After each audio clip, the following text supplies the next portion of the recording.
Today's the day! Let's go meet up with Sucrose! So many good bargains during the Windbloom Festival. Could that be the Ancient alchemy truly is fascinating. Sucrose, we're here! Oh, Traveler, Paimon. I only just arrived myself, so I'm still getting ready. Ah, and Kale just passed by a moment ago. She said she had some things to sort out at the inn where she's staying, but she'll meet up with us when she's done. Apparently, Tainari and Sino both went out, but she stayed behind because she wanted to help us.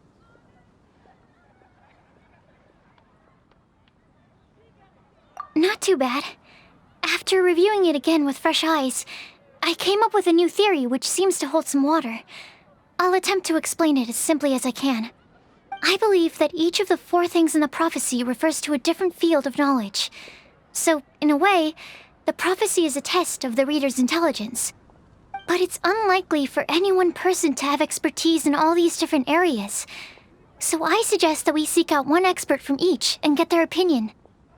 Also, in 2 out of the 4 areas, the prophecy seems to want us to find specific people. It may even turn out that the people themselves are the answers. So it sounds like we should put our heads together and list out the people who can help us. Exactly.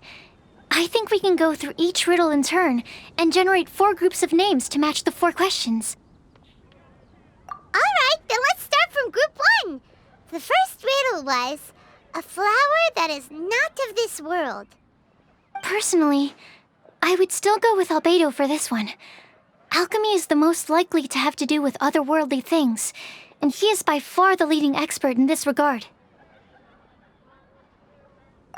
Exactly! You're the creator of the tetratanic sweet flower. Who knows? Maybe that's the flower we're looking for. Huh? You really think so? Oh, but what about Tainari? He's a forest watcher and knows all about plants. If it's a flower we're looking for, maybe he's the man for the job. All right, I'll add him to the list as well. On to group 2. This subject is a guide who will never get lost. That's kind of abstract. Does it just mean someone who never loses their way? Wait, but they have to be able to guide others too, so it's not quite as simple as that. Oh, you mean Mona? Yeah, she definitely count. Mona. Yes, she certainly seems very confident, and she can use her astrology to guide people. Would Bennett count?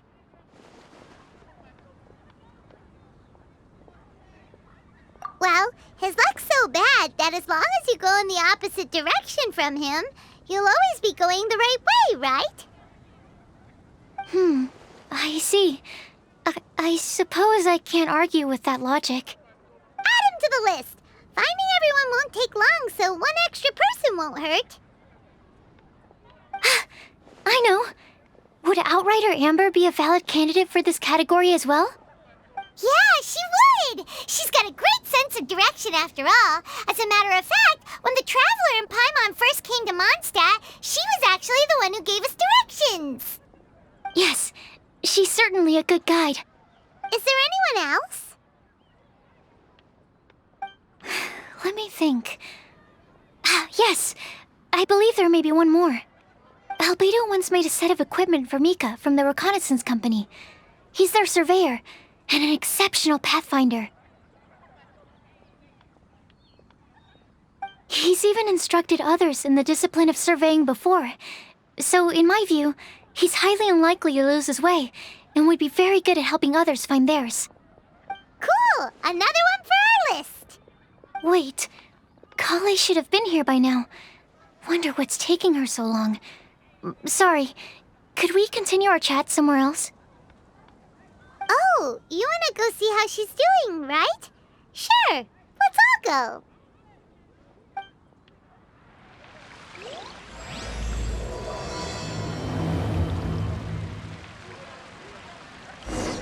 Have you heard about the vision of decree?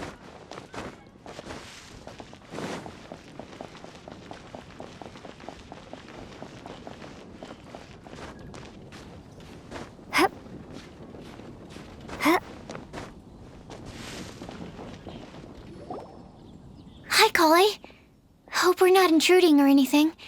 Is everything okay? Sucrose! I was preparing some stuff. Is it time already? Oh no, I'm sorry.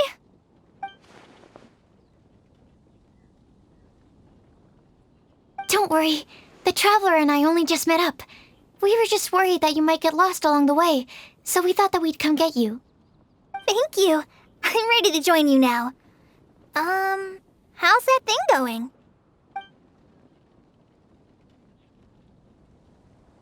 So let's pick up where we left off. Next up is the third line. One who would never lie. Anyone spring to mind?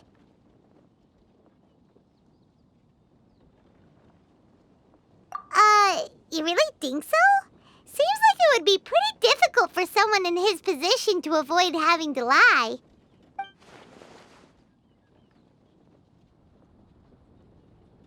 Then what about Kaya? He's the cavalry captain and a rather popular figure, but... You think there's something fishy about him too, huh? Yeah, he's definitely a sneaky one. Bet he lies all the time. I can't help but agree with you there. There's the tone-deaf bard. But on second thought, he wouldn't qualify either. He talks way too much nonsense. Is there anyone else we're missing? Acting Grandmaster Jean? She has a good name in that regard. But from what I know, she sometimes covers up the truth out of concern for those around her. For example, when Lisa loses track of time in the library and misses her patrol shift, Jean will come up with some excuse, like Lisa's ill today.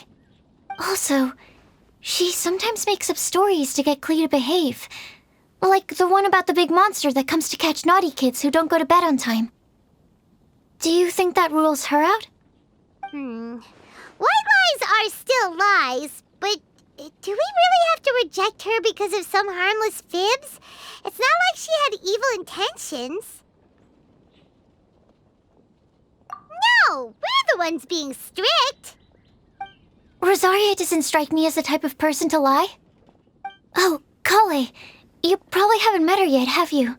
She's a sister from the church who looks, a little scary and not very sociable.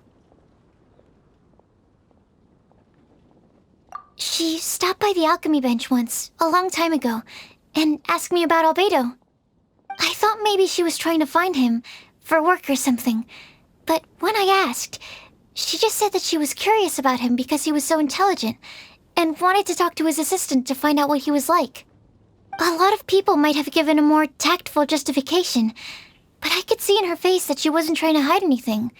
She was just very direct and straightforward. That's why I don't think of her as the lying type. Rosaria doesn't look like the sort of person you'd want to get into a fight with. Maybe she just fights her way out of situations that some people might lie to get out of. I can definitely see that. I've also heard the other sisters say that Rosaria doesn't even make excuses when she skips choir. She just doesn't show up. She's a tough cookie, huh? Let's put her name down. In that case, I think Sino fits in this list too. True. Lying's probably more trouble than it's worth for someone like him. Kinda like with Rosaria. Oh, and Paimon also nominates Razor. Bet he couldn't lie to save his life. I've also got someone else in mind. Noelle, the trainee knight. She's a very honest person. I don't think she'd tell a lie. Alrighty, write her name down too. Wait, there's one more person. You know, our long-standing staffer at the alchemy bench. Huh? You mean Timaeus? Yes, him. Truth be told, he's been love-struck recently. He swore that he wouldn't say a dishonest word or slack off until he succeeds in getting the woman he loves. Timaeus has a crush? Yes, that's right. Well, who is it? Do you know her? I've never met her. All I know is that she's from Liyue. Timaeus says that she's fun, has a great personality, and is very, very good looking. Since we're on the topic, helping Timaeus win the lady of his dreams was also one of my goals for this Windbloom Festival. But how can we help with that? I don't know. Make sure he uses nice paper and a fancy envelope when he sends letters to her. Help him pick a nice gift and wrap it properly. That sort of thing. Yeah. I had the same situation once in the Avidia Forest. I helped another forest ranger out by delivering a love letter to the coworker she likes. Yep, that sort of thing exactly. Oh, also, I helped him with some of the groundwork for one of his research projects. He must have appreciated it, because he gave me a refrigeration device that he's been developing as a thank you gift. Is it any good? I mean, it looks nice. Sounds like a no. Alright, guess we'll put Loverboy down on the list then. Okay, so last of all, we have a legend that never ends. Anyone come to mind for this particular line? Lisa, perhaps? A librarian understands books best, and aren't most legends written down somewhere? When I think about legends, fairy tales and picture books come to mind. Maybe Kale. She read a lot of fairy tales when Tainari was teaching her to read. Oh, Do I count? of course you do. I'll put you on the list.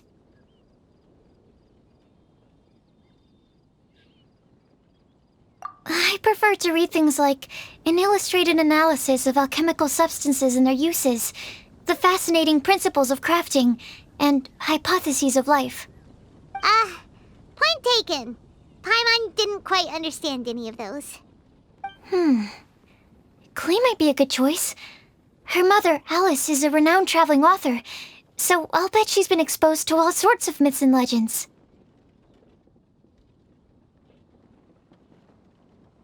Alright then, Klee makes the short list. Well, that should just about do it. Next up, we should go and ask the people on the list about the prophecy. Do we have to ask absolutely everyone on the list? It seems like a lot of people. It is. So, I was thinking that perhaps we should split up. That might make our search more effective. Okie dokie. Also, I've thought of a method of gathering feedback. No problem. We can do that. You and the Traveler are practically joined at the hip, so you two can go together. I'll pair up with Kale. Capable Kale and sensible Sucrose. Sounds like a winning combination. Okay. I promise I'll help. Capable Kale. Yeah, I got this. Rest assured that the unbeatable Traveler and Paimon will do our part too. Off we go!